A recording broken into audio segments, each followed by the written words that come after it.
Alright, anyong haseyo mga kababayan ko. Kamusta po kayong lahat?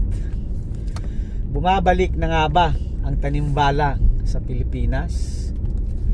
So yun po ang ating tanong.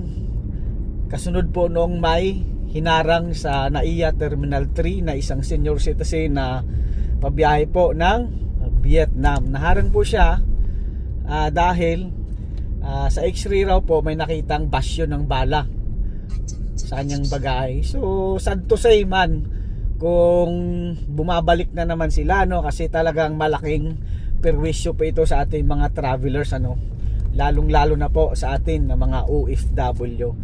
So sa atin po mga kababayan na nagbabiyahe o magbabiyahe, tayo po ay magdubli ingat kasi di po natin alam, baka mamaya ay bumabalik na nga sila. So sinasabi nating bumabalik kasi yan na po yung dating kalakaran nila, di ba? Baka inuulit na nila ngayon kasi alam nila na maluwag yung administrasyon na ito. So tayo pa ay magmatsyag. So awang-awa ako doon talaga, doon sa matanda, kasi sobrang stress sila.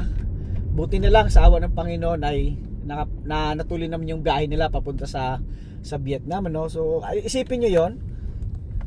Kumbaga wala naman pala talagang nakita, hinold lang sila, di natin alam kung anong purpose ng mga immigration. Kaya tayo mga Pilipino, tayo mga OFW, tayo mga traveler, tayo pa ay magmatsyag. Yun lamang po. God bless everyone. Peace.